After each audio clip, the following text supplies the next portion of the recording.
This channel does not promote any violent, harmful, or illegal activities. All content provided by this channel is meant for an educational purpose only. গত রাতেও ফোনে কথা হয়েছে বাবলুর সঙ্গে। দাবি দুলাল সরকার খুনে পলাতক অভিযুক্ত বাবলু যাদবের স্ত্রীর, অথচ 12 ঘন্টা পরেও খোঁজ পাচ্ছে না পুলিশ। বাবলু কৃষ্ণর খোঁজে 2 লক্ষ টাকা পুরস্কার ইতিমধ্যেই ঘোষণা করা হয়েছে মালদা জেলা পুলিশের তরফ থেকে।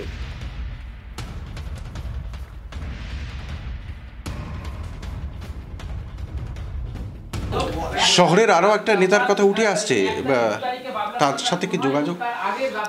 বলতে পারবো না দাদা, আমি যদি জানতাম আমি বলে দিতাম। আপনি চাই যে ও ধরা পড়ুক এবং ওর সঙ্গে যারা আছে তারা, হ্যাঁ একদম, আর যা শাস্তি হওয়া দরকার, যদি ফাঁসিও হয় তাতে আমার কোনো রকম আপত্তি নেই। আমি চাই ওর ফাঁসি হোক, তার জন্য যদি আমার কোনো সহযোগিতা লাগে ওকে ধরানোর জন্য বা কিছু করার জন্য, আমি সম্পূর্ণ প্রশাসনকে সহযোগিতা করছি এবং করব। কৃষ্ণকে দেখেছি, ওর ভাইকে কোনো দিন দেখিনি, অন্য কাউকে দেখিনি। অন্যান্য ছেলে পেলে ছিল যেগুলো লোকাল, কিন্তু কৃষ্ণকে দেখেছি। ওর ভাইকে আমি পার্সোনালি চিনি না, কেমন দেখতে সেটাও জানি না, ওদেরকে দেখিনি আমি। কিন্তু কৃষ্ণর সঙ্গে বাবলুর যে একটা লিঙ্ক আপ আছে সেটা আমি জানি আর দেখেওছি। এখনো সম্ভাবনা আছে যে একসাথে ওরা দুজন আছে? হতেও পারে, মিথ্যে কথা বলছে, হতে পারে আছে। ও কি বলেছে যে আপনাকে যে ও নির্দোষ? আপনার সাথে যে রাতে কথা হয়েছিল?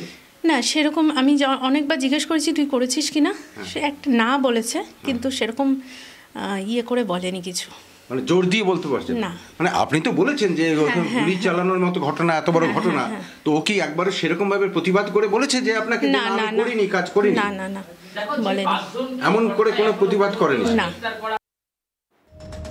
মালদার তৃণমূল নেতা দুলাল সরকার খুনে অভিযুক্তকে ধরতে পুরস্কার ঘোষণা পুলিশের।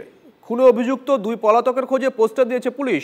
2 লাখ টাকা পুরস্কার ঘোষণা করা হয়েছে। পলাতক দুজনই তৃণমূল কর্মী, প্রভাবশালী এক তৃণমূল নেতার ঘনিষ্ঠ বলেও খবর। একজনের নাম বাবলু যাদব, মালদা শহরে মহানন্দ কলোনির বাসিন্দা, যার স্ত্রীর সঙ্গে আমরা কথা বলেছিলাম। আর অন্যজন কৃষ্ণ রজক ওরফে রোহন, বাড়ি রেলওয়ে ব্যারাক কলোনিতে। আগে ধৃত তৃণমূল কংগ্রেস কর্মী অমিত রজকের দাদা কৃষ্ণ রজক।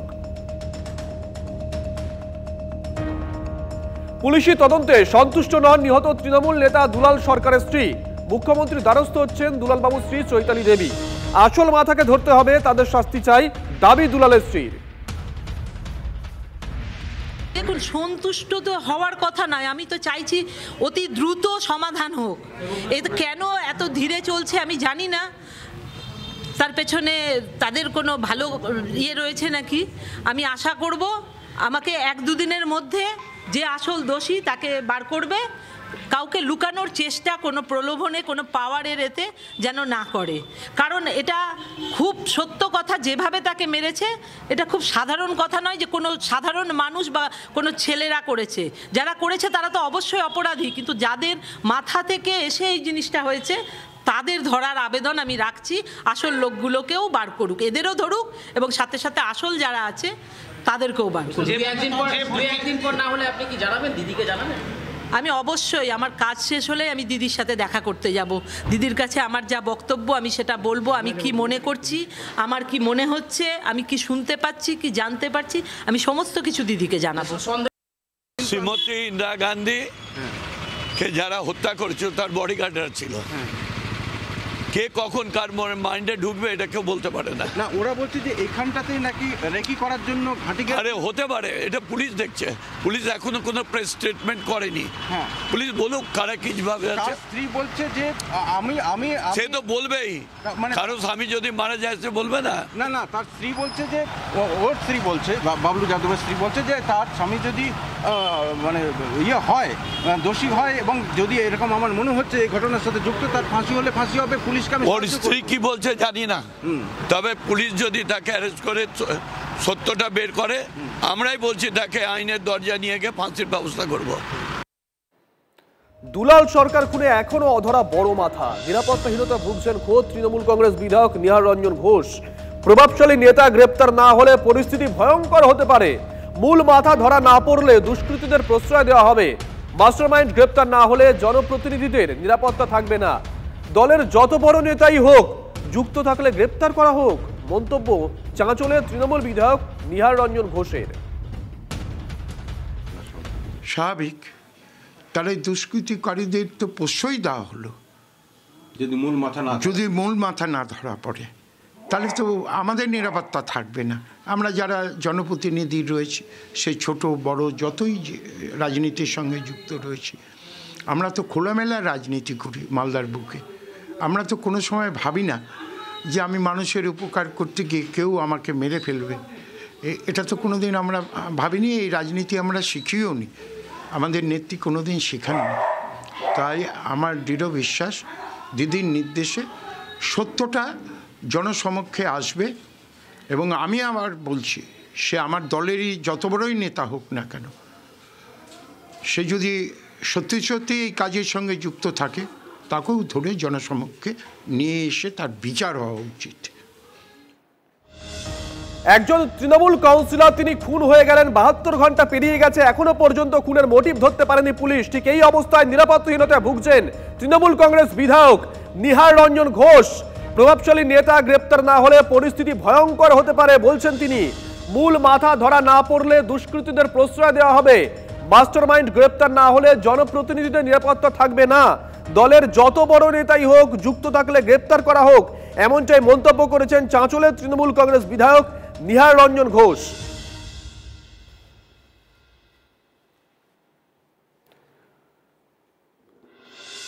অতি সম্প্রতি রাজ্যে একাধিক গুলির ঘটনা, একাধিক ডাকাতির ঘটনায় বারবার নাম জড়িয়েছে বিহারের দুষ্কৃতীদের। আর এবার অপরাধ রুখতে রাজ্যের ব্যর্থতাকে ঢাকতে বিহারকেই কাঠগড়ায় তুলছেন ফিরহাদ হাকিম। বিহারে অপরাধী তৈরি হচ্ছে, দুষ্কৃতীরা আসছে বিহার থেকেই। শুধু বাংলা নয়, বিহার পুলিশকেও সক্রিয় হতে হবে মন্তব্য করেছেন রাজ্যের মন্ত্রী ফিরহাদ হাকিম। এখন যেহেতু বিহারের সিচুয়েশন এমন যে সেখানে ক্রিমিনাল তৈরি হচ্ছে, একটা সময় বিহার আমাদের এখানে শ্রম দিয়ে আমাদের সেবা করত, আর এখন হচ্ছে ক্রিমিনাল আসছে। এটা বিহার সরকারকেও দেখতে হবে, আমাদেরও দেখতে হবে, যাতে ক্রিমিনালগুলো যেভাবে আসছে এখন এই বিহার থেকে ক্রিমিনাল, এটা যাতে বন্ধ হয় সেটা আমাদের দেখতে হবে এবং পুলিশকেও দেখতে হবে। এগুলো সব বিহার থেকে আসছে এবং এটা আরও বর্ডারকে আরও শক্তিশালী করতে হবে। শুধু বাংলা তো নয়, বিহারের পুলিশকেও অ্যাক্টিভ হতে হবে। শার্প শুটার আসছে বিহার থেকে, খুন করছে তৃণমূল নেতাকে, খুনের সুপারি দিচ্ছে তৃণমূল নেতা, ধরছে পশ্চিমবঙ্গ পুলিশ, লুকিয়ে থাকছে পশ্চিমবঙ্গে, আর দোষ বিহার পুলিশের, দোষ বিএসএফ এর। আজব কাহিনী। কিভাবে শাক দিয়ে মাছ ঢাকা হয় তার একটি কৌশল, কিন্তু মানুষ চোখের সামনে দেখছে। তৃণমূল আমলেই পশ্চিমবঙ্গে সুপারি কিলার দিয়ে এই ধরনের রাজনৈতিক খুন শুরু হয়েছে, তার জবাব 26-এ মানুষ দেবে।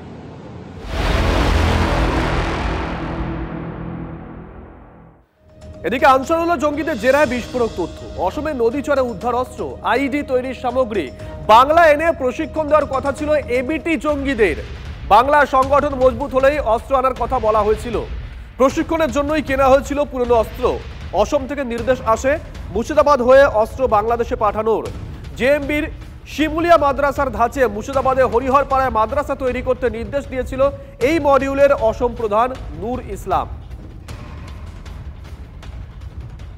আসাম বলুন বা পশ্চিমবঙ্গ বলুন বা ত্রিপুরা বলুন, যে কোনো জায়গায় কিন্তু অনেক এরকম এলাকা থাকে যেখানে 100% মনিটরিং সম্ভব হয় না, কিন্তু মনিটরিং সিস্টেমটা যদি ভালোভাবে চলে তাহলে ঠিক ধরা পড়ে। এটা ধরা পড়েছে, এটা আসাম পুলিশের বিরাট কৃতিত্ব। একটা বড় বিপদ কেটে গেছে। পশ্চিমবঙ্গ পুলিশের অপদার্থতায় বা ডিঅ্যাক্টিভ হয়ে থাকার জন্য তারা ধরতে পারছে না। স্লিপার সেল মোটামুটি তৈরি, তার জন্যই দেখতে পাচ্ছেন এখন অনেক এক্সপোজ হচ্ছে। কিন্তু এবার ওরা আক্রমণে নামবে। বাংলাতে আসামে আক্রমণ খুব তীব্র হয়ে নেমে আসবে যদি এখনো সিকিউরিটি ফোর্সেস, এজেন্সি, কেন্দ্র রাজ্য সমন্বয় করে কাজ না করে। এদিকে খাগড়াগড় বিস্ফোরণে ধৃত জেএমবি জঙ্গিকে জিজ্ঞাসাবাদের অনুমতি পেয়েছে এসটিএফ। খবর সূত্রের খাগড়াগড় বিস্ফোরণে যুক্ত জেএমবি জঙ্গির সঙ্গে আনসারুল্লাহ যোগ। জেলবন্দি জেএমবি জঙ্গি তারিকুলকে জেরা করতে চায় এসটিএফ। খাগড়াগড় বুদ্ধগয়া বিস্ফোরণে অভিযুক্ত জেএমবি জঙ্গি তারিকুলের সঙ্গে আনসারুল্লাহ বাংলা টিমের সদস্যদের নিয়মিত যোগাযোগ রয়েছে। ধৃত মিনারুল শেখ ও আব্বাস আলীর সঙ্গে যোগাযোগ ছিল এই তারিকুলের। 2017-18 সালে জেলেই তারিকুলের সঙ্গে পরিচয় আব্বাসের, এমনটাই সূত্রের খবর। জেল থেকে মিনারুল আব্বাসকে কি নির্দেশ দিত তারিকুল? জঙ্গি সংগঠন এবিটির জাল ছড়াতে কি ছক কষছে জেলবন্দি জঙ্গিরা? জেলে গিয়ে বাংলাদেশি জঙ্গিদের জেরা করে জানতে চাইছেন এসটিএফ এর আধিকারিকরা।